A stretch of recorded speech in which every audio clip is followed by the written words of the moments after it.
Hello, and welcome to another episode of the LEI'D Back Life podcast. We're talking about how to love entrepreneurship while living a great life and ultimately improving daily. A huge component of that is setting boundaries, which is what we talked about last week with Chris Guyman on. The ability to set boundaries, though, I think comes back to money, right? Like you have to be able to afford to have a great life. You have to be able to afford to say no to things. You have to be able to afford all sorts of wonderful opportunities. So that's why I'm super excited to talk about that all the time. I am extra super excited to talk about it with Chelsea Williams because Chelsea is like the go-to for this, especially in the legal space. Founder of Core Solutions Group, Money Mastery, and the Always and Never About Money podcast. She has over a decade of accounting experience specializing in educating law firm owners on accounting and financial strategies. She has the knowledge to get your financial house in order and set it up for long-term sustainability at a healthy profit, which I could not have written that better for the discussion that we're going to have. So thank you. Yeah, happy to be here. Yeah, no, thank you for being you, not just being here. Yeah, well, I think it's a really important topic, and money is often confusing to people. So I'm happy to dive into the conversation of how do I tie my money in with my version of a happy life. Yes, and I love it's the Always and Never About Money podcast because it's always and never about money. It is so true. Yeah. Just give people a little bit more of your background as we dive in, like your story to becoming who you are and caring about this topic. Yes. I think it hit me probably about 3 years into my career when I was doing bookkeeping and accounting that I was a nerd and that was awesome, but like most people hate this stuff. And in fact, they avoid it um, very strongly and aggressively. And there's this bridge that's kind of missing between, okay, here are my numbers, here are the things. How in the world do I make sense of them?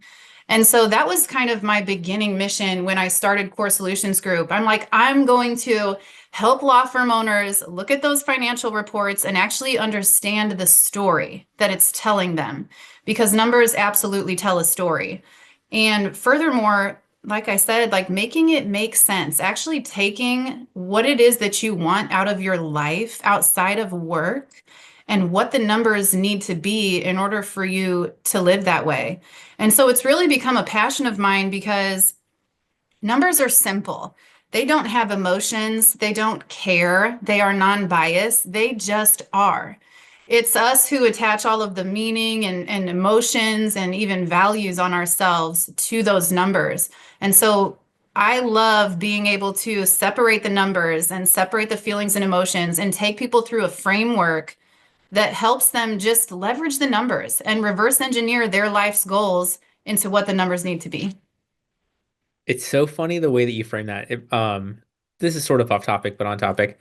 So if you ever want to come out like the coolest parent, you watch this episode of Blue with your kid where they tell the story of the Chinese farmer who loses a horse and finds a horse and it breaks his kid's leg and he just goes like that's in a Bluey episode and I'm like giving it for my son as it comes out and he's like, how do you know that story? And I was like, because it's a famous one. Like things, we don't, is this good or bad? We don't know. Like there's the next step. You lose the horse, it's bad until you find another horse, until it breaks your kid's leg, until it stops him from going to the army. Like I love it. So I'm Yeah, glad that you I've heard framed it that that one way. too. Yeah, and I think the way that that relates to money is sometimes we try to hold on to money so tightly or try to control it so aggressively that it just slips through our fingers. Money is 90% energy, just like business is 90% perspective. I And dig when we it. can just not try to control it so much and kind of realize that we are the ones in power. Like if we're not getting to where we want to be, it's on us. It's not on the numbers, it's not on the team. Like it is on us. And sometimes that means letting go and knowing that when something happens that may seem bad, like we always have options. There are so many different routes and formulas to success. Love it. So where do we start? Like, do we start with figuring out what the enough financial number is, or is there something before that? I think you absolutely can start there because in my experience, a lot of people, when I ask them inside of our program, like, what is it that you want to do? Like, what are you buying with your time here? Because that's all anybody's buying with their money is time and experience with the people that we love. Like, what is it that you want to do when you exit your firm or when you're not at work? And so often I think that we're so hyper focused on the business or the life or just today and this week that a lot of people don't actually take the time to say, I want to do this with my life. Either that or I'll get a generic answer like, well, I want to travel. Like it's almost like the answers that they're supposed to say, right? And so I think that that's a good place to start is like, what do you even want to do? What does that look like? Because there's a price tag that we can pin to any story that anybody can give me on what they want to do with their time. Well, and I love that you mentioned it from travel because even if that is their honest answer, WTF is travel, right? Like, is this doing a 13-month cross-country road trip like my family took? Is this flying first class to Bali for 3 weeks? Is that like what it, because travel is, it's like food, there's a million different ways to do it and tons of different price points. Yeah, absolutely. And some people think that that's what they want. And then they get out there and start traveling and they're like, actually, that's not what I want. And it's not wrong or right to want to travel, but just know that there are other routes. Like we were talking before we started recording, my ex-husband quit his job. He lives passively on his rental incomes and takes month-long trips in his camper with our son. He's very low maintenance, pretty frugal, and he is super happy and abundant on a salary that some people just wouldn't be able to live on. Well, and I mean, look, I used to think I wanted to be teleported, but now I think I just want my bed to be teleported while I'm traveling. So potentially the camper with your own, maybe that is the way to go about it. Yes, But the mattress. yeah, but he has found his version of joy, right? I mean, is that the right word? Happiness, joy? I don't know. Yeah, absolutely. Just, abundance. And look, that changes too. And that's something we have to keep in mind too. Right now, our son is 7, right? When he gets older, that's not going to be a thing that he's probably going to want to do as a young adult. So our stories change. Our version of what we want to do with our free time changes all the time. How often do we reassess that thing, or do we wait for there to be a pain point to reassess? Like, how do you know when to change the story? So, traction. I know you're a traction person. You've at least read the book, right? Many times, Yes. multiple and rocket fuel and what is the heck is EOS and whatever. Yes. So I love that he points out in the book that quarterly, the idea of every 3 months, like we lose motivation on average every 3 months, which is also why I love the world of finance because it lives in quarters and years, Mm. right? And so I think personally that a good cadence to look at these things are at least every 3 months. Because again, life changes. And look, I'm a weirdo, I guess. Like I have the law of attraction planner, and I at least look at my vision board every single morning, even if it's just for a few seconds to scan it over. And I mean, it changes, but that's the starting place. And because we're allowed to change it and tweak it and dial it in, I mean, we have to be tapping into it Quarterly, daily, quarterly. quarterly. Okay, I said I'm a weirdo. I at least look at it every day, but right, quarterly, I always think of traction and Gino Wickman being like, look, we lose motivation on average every 3 months. right. So that's when we need to like dial back in. But I also think so there's this concept of neuroplasticity. We used to think the brain was fixed, but now we've realized that like if you were a taxi cab driver in the UK, like the part of your brain that deals with spatial awareness is gigantic. And so like as as woo woo as like the eat, pray, love thing sounds, like telling yourself those things and having the habits actually changes your brain and your body to make these things easier. Yeah, absolutely. And I mean, that's another benefit to like defining your target. I call it like call your shot. What are you going for here? And yes, what are the details? Because do you want to fly first class or coach? Or do you want big, fancy, lavish meals? Or are you good with, drive-throughs? And so you have to call your shot, which means that you really have to define your target. And by looking at that on a regular basis, you are wiring your brain. Have you seen the video of like, hey, we've proven that your brain can change and it shows like the neuron tips changing and Yeah. evolving. But that's what you're doing when you're painting this picture, when you're kind of meditating on it. You're wiring your brain to expect it because the brain doesn't know what is right, wrong, true, false, real face, real fake. We tell it that. And by picturing, visualizing what it is, how you want to design your life, you are literally wiring your brain to expect that life. And the numbers are easy after that. Okay, so I want to dive into the numbers in a second, but is it just a question of painting that picture as granularly and specific as possible, or is there a framework that you recommend to that picture? Like we have a tool on our website for people that have never even had this thought in their life. And it goes through some common expenses of like, what would your life look like so that we can start assigning a price tag to it. But it really just boils down to the question of like, what do you find enjoyment doing? And so, like, some of the answers that I get are like, well, I want to spend a lot of time with my grandkids, or I want to go camping, or I want to be a digital nomad, or I do want to travel the world and stay in one country for an entire month. Yeah. But like, is there a limit to I guess let me phrase it this way. Is there a point at which you paint that picture so specifically that it's harder for you to get there? Or is there a correlation between how specific you get and how easy it is to financially plan for? So, financially speaking, I mean, we do want to get detailed, but everything in moderation, Okay. right? And so, there's probably a point to where it's like, okay, let it go and let it happen. Right, because we're really just looking for pretty, close to enough, a ballpark figure, just some number that you and your financial planner or just to have in your head to shoot for. Because if we worry about the specifics, then we have to worry about all the variables. What happens if something changes in the economy or, anything like that. And that's probably that boundary of where we have to just let it go and let it roll. Gotcha. Okay, so then once you have that picture good enough, how do you determine the financial enough that you need to live the picture? Yeah, so then we're talking about just reverse engineering the numbers. And that is simple math that we all learned in fourth grade, right? And so, one of the things that I have our clients in the CFO program do is we go through that worksheet and we pin a number on at what age do you want to retire, quote unquote, because people don't like the idea of retirement nowadays. They're like, I want to just work for fun, or, they don't want to call it retirement because there's this bad stigma around it.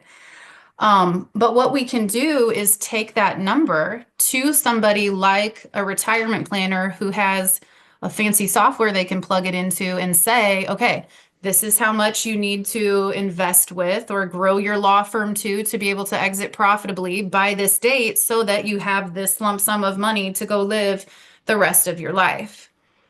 Right. But then it even applies to today because we don't want to wait until retirement to be financially free. Like we can be financially free now and still plan to retire without being required to work or manage a business. What do you mean by financially free? To me, financial freedom is doing the things that you want to do and having a balance that you are truly happy with in your work life and your personal life. Like I feel financially free right now. I still work and I own a business and I manage a team, but I truly love what I do. There's genuinely not a lot of days where I log into work and I'm like, ugh, I don't want to be here. And I'm so mad that I have to stay at this desk. Because I am living in my passion. And at the same time, like I can travel as much as I want. I have not had a situation in the past 5 to 7 years where I'm like, oh, I can't do that because I can't afford it right now, or I have to work. Like I have designed a life where I'm doing something that I love, and I don't have to say no to something that I want to do and can't afford. See, for me, flying private, that's my one bougie thing. I hate going to the airport every time. Yeah. And look, no shame around our things too, but that's why it's important to know, right? Because for me, it's my nails. Like I take my nails more serious than I take my hair, and they're not cheap, and Ah, they're every 4 weeks, there we right? go. But like, okay, so you say the nails thing. I say, like, I get a massage every week, every other week, but like, I also have a PI firm. So, like, I end up getting cases from the office that I get a massage at and the people I get a massage It's from. So, like, convenient. yeah, it's great. But like, there are times where we are saving money, there are times where we are spending money, and there are times where we're investing money. So, when we're putting together this plan, like, how do we know what goes where?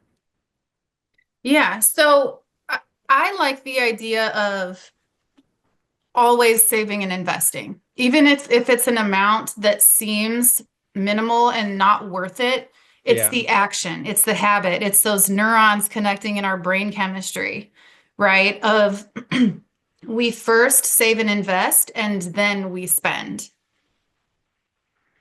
Okay. Right. And so like to reverse engineer that number, for example, in a business setting, we look at how much are you bringing home now and how much do you want to bring home? How many extra trips do you want to take per year? Do you have college coming up? Like what are the price tags around your lifestyle right now?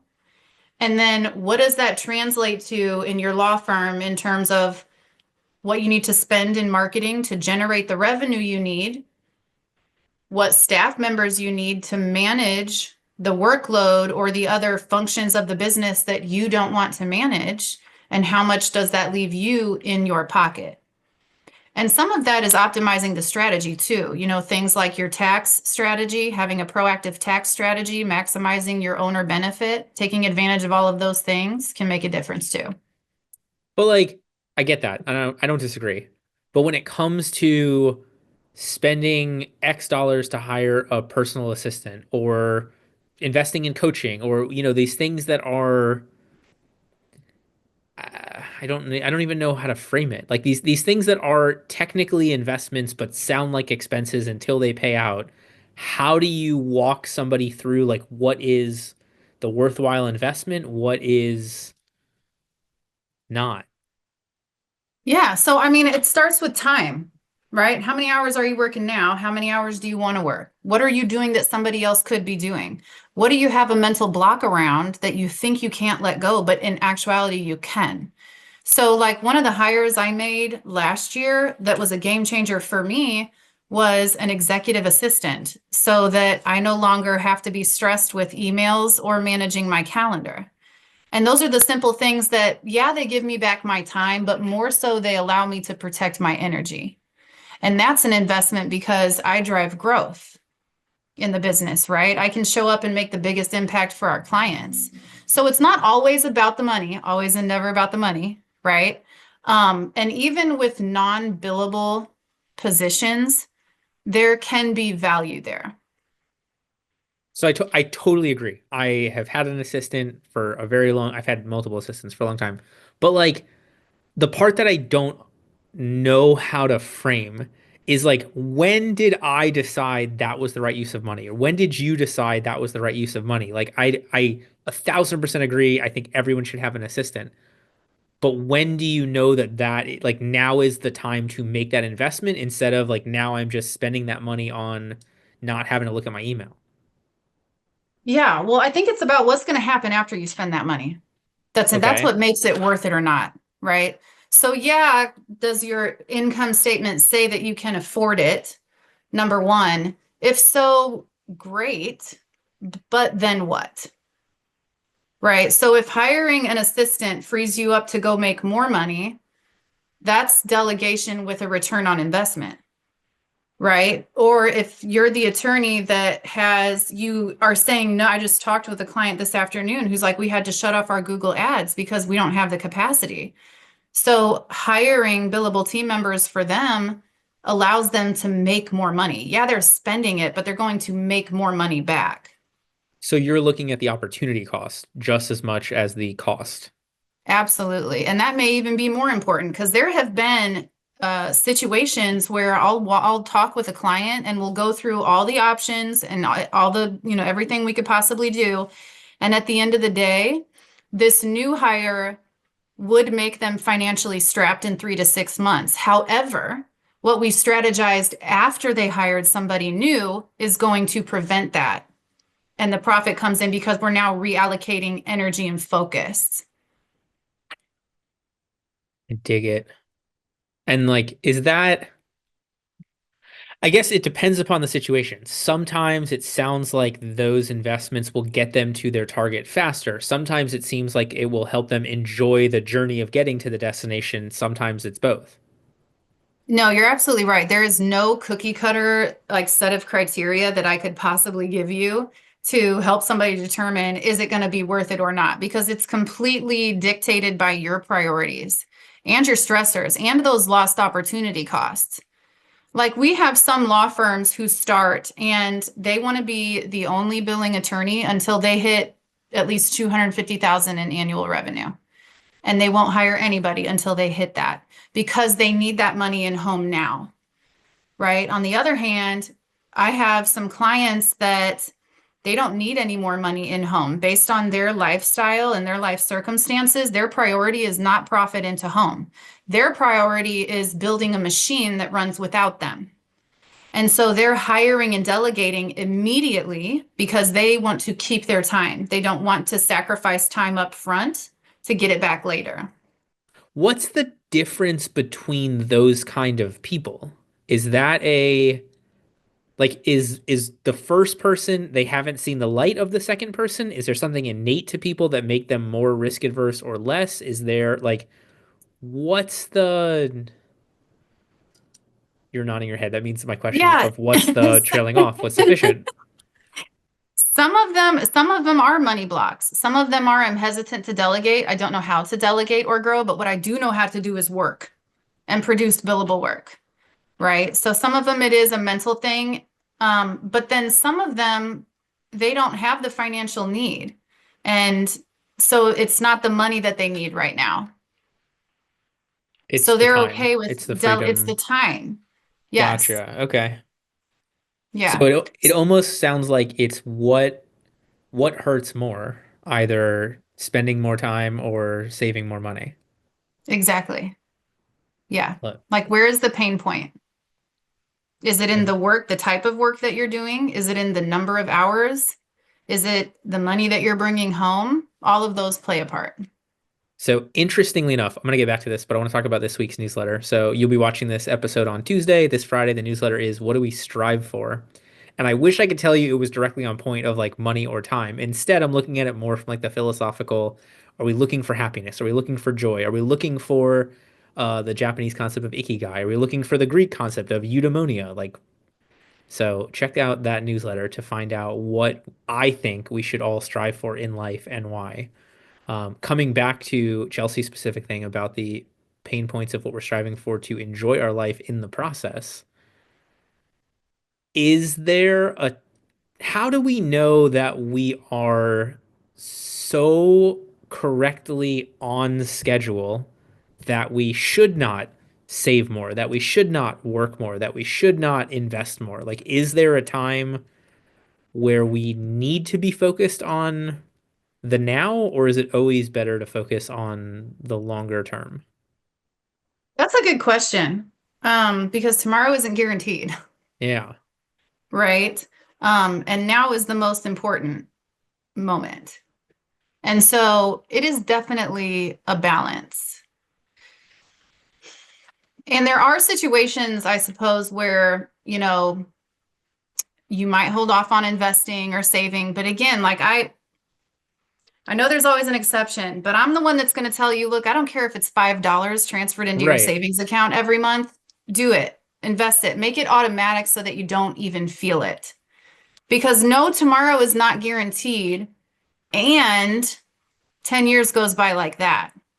And if we're grinding, and I mean, I've seen this a lot too. People lift their heads. I've never heard anybody tell me, man, I started planning for retirement too soon. Darn it. I wish I would have waited 20 more years. That's never Okay. happened. I dig that.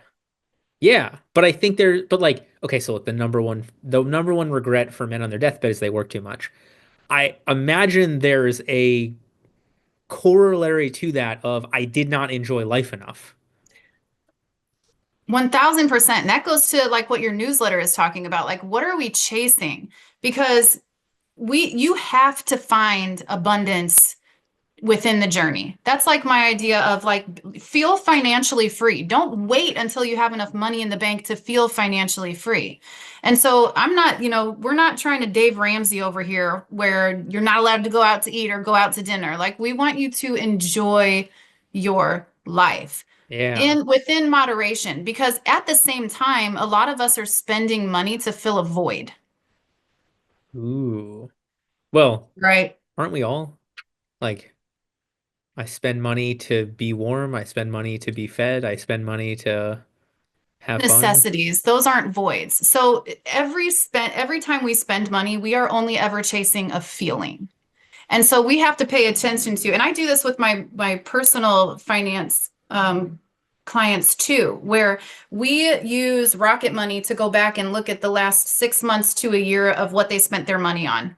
And they go and look at where all their money went, and we ask the question of what feeling were you chasing? Now I'm going to use the end of the spectrum example here for somebody who spends tons of money on alcohol, drugs, strippers, because this is reality, right? Like that those are indicative of a void, right? And Okay. those cannot be filled by money.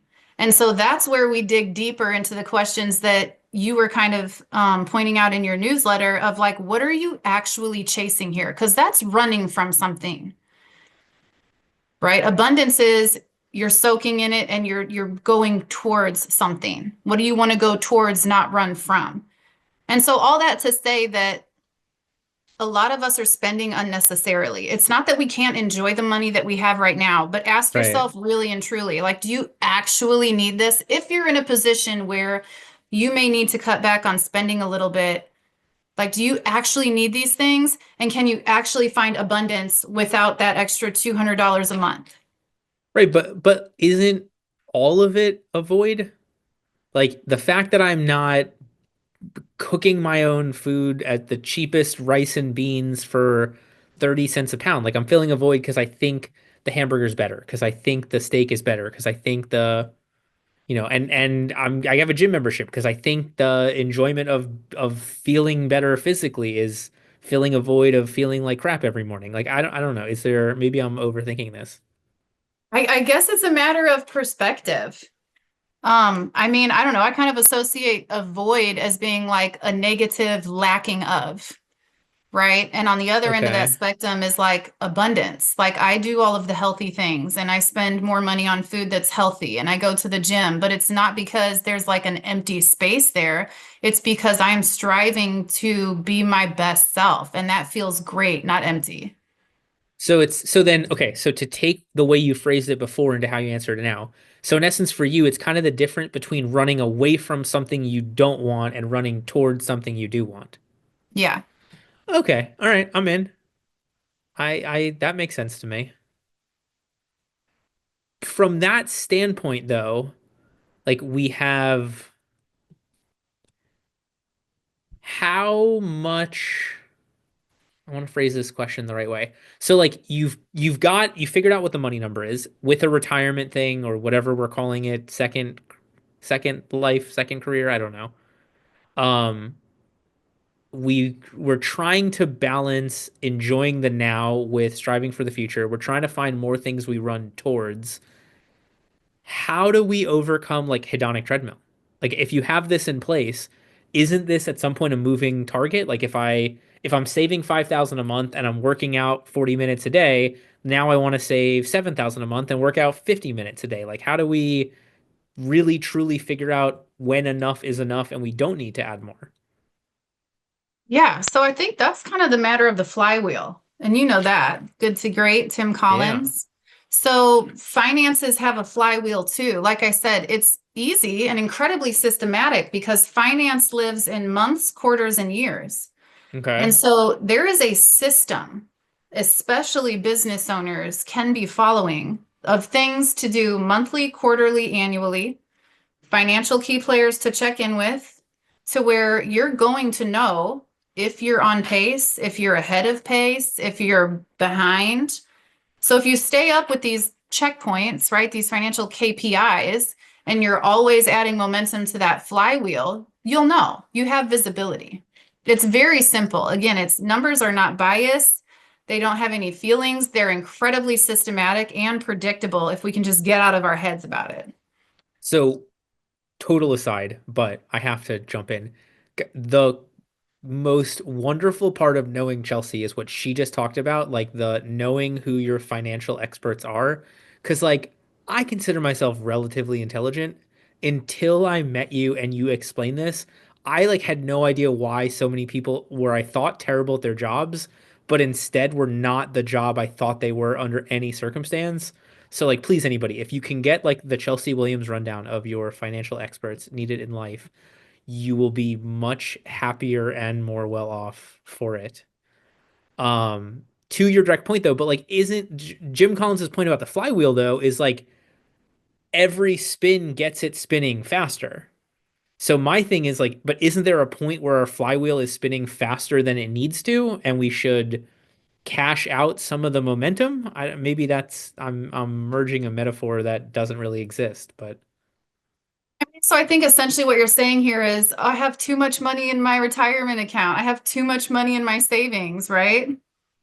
listen, I don't have that problem, but I think more it's along the lines of like, okay, I meet with Chelsea. I know X gets me where I want to go. I hit X. I still have 20 more years to work. So like, aren't I now X plus one? Aren't I now X plus two? Aren't I now, like how do we stop the hedonic treadmill effect of like wanting to increase what is enough in a good way? Or maybe we don't. Maybe I don't know. To me, that just sounds like the next big, hairy, audacious goal, Okay.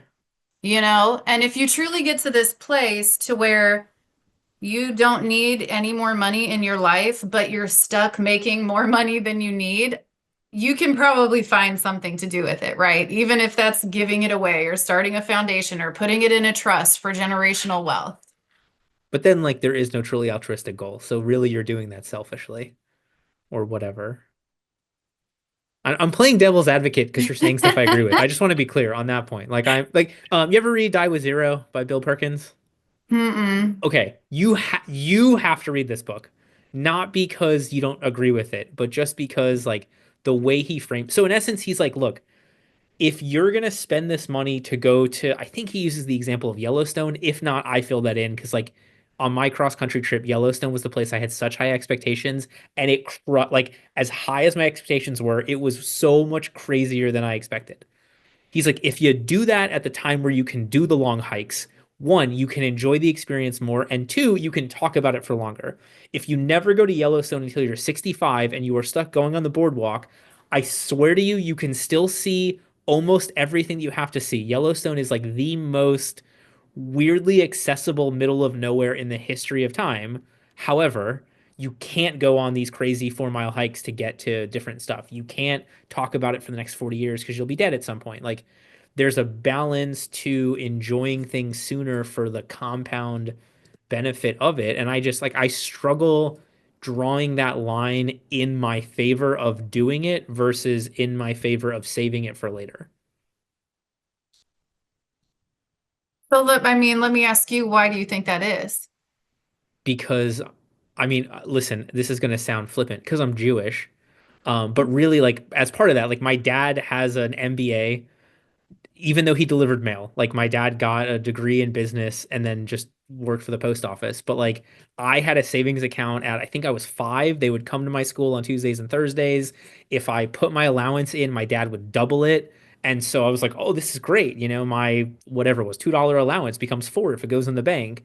And like it was so ingrained in me from what was I, 5 to 8 along those lines, that like sometimes I find myself struggling, especially now, like with the inflation and stuff, to be like, oh my God, this great restaurant that I love is 30% more expensive. Mind you, I've doubled my hourly rate with clients. So like I shouldn't care about a 30% increase in food. I'm still making more money per hour than the food is costing. But there are still moments where I'm like, oh, it's just so expensive. Oh, it's just so this. Oh, it's so inconvenient. Oh, I could do this. Yeah, it's very relative. What costs a lot of money is very relative to each individual. But what you just explained is what every single person struggles with. And it's always and never about the money, right? So have you ever heard that saying where like every adult is running from their childhood? Like that's what adulthood is. It's how to figure out how to overcome or outrun your childhood. So So hold I want to caveat to that. I think we are, at least for me, and maybe this is different childhood. There are certain things in my childhood I'm 1,000% running towards. Like I want to do this exactly the same way. And then there's the other things that you were totally correct. So it's like the apple doesn't fall far from the tree, except when you throw the apple as far away from the tree as yeah. possible.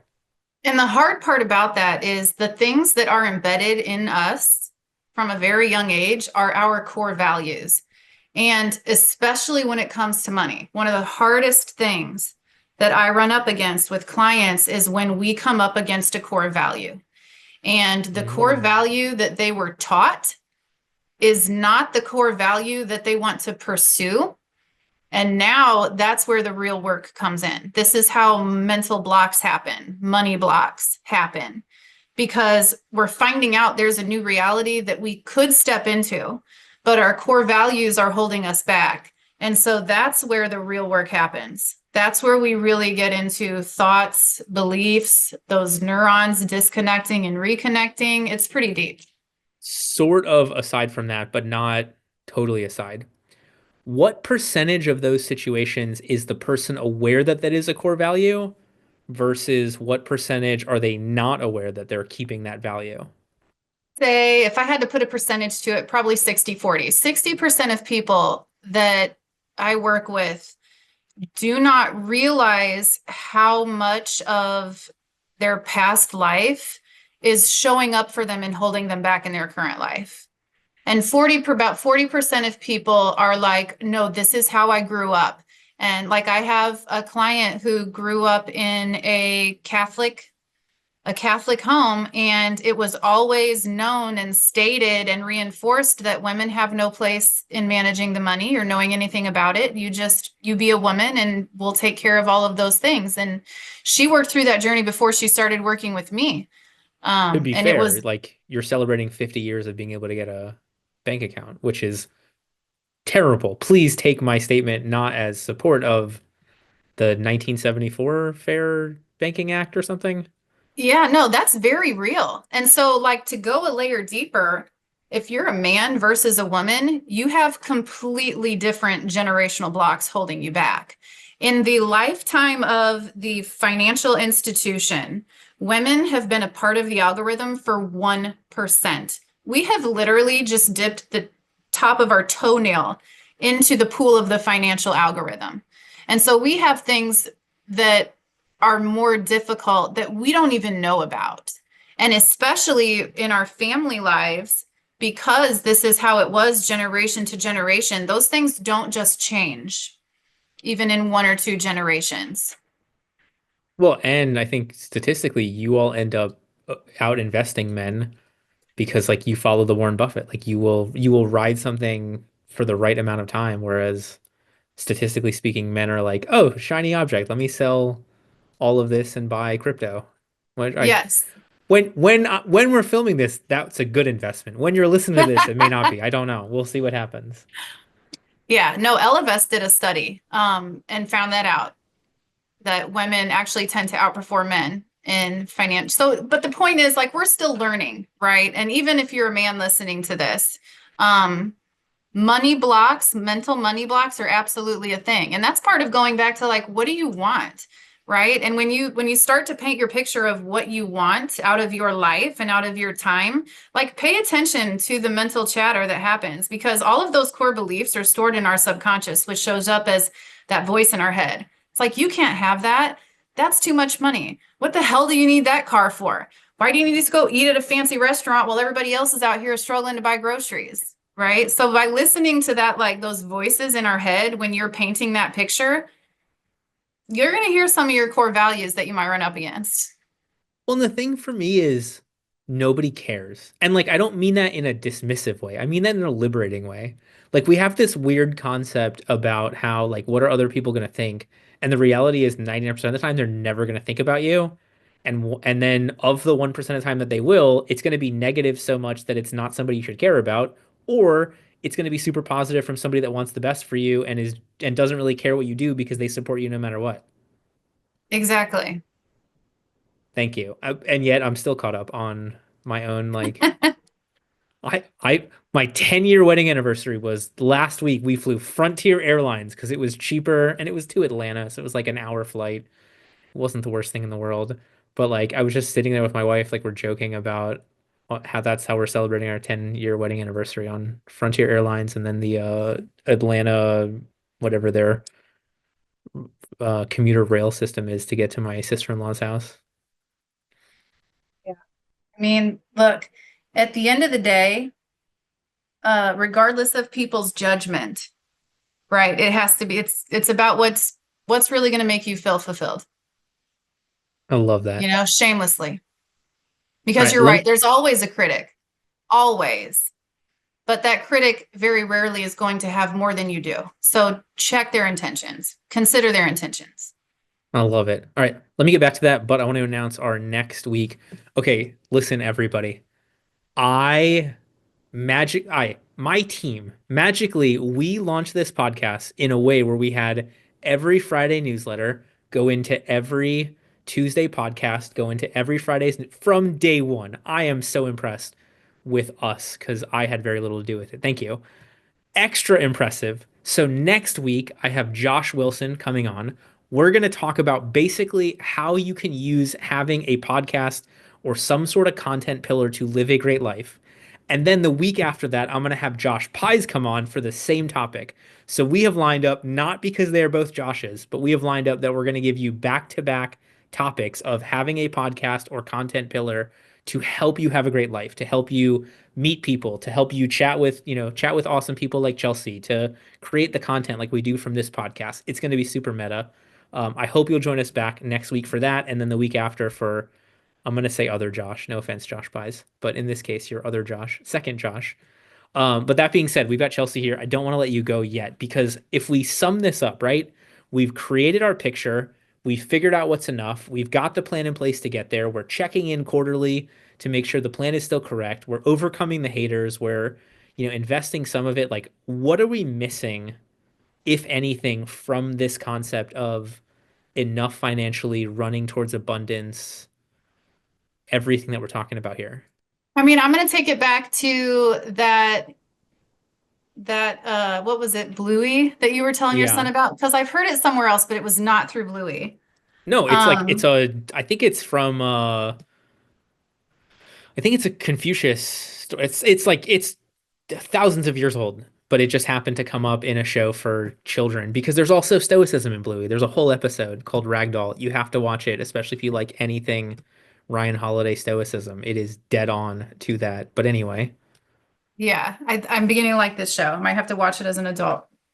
But going back to that, we really don't know. We don't know if our business is going to explode this year beyond measure and we're going to be stuck in a position where we're like, okay, I have enough. I'm good, right? And we don't know if it's going to go the opposite direction.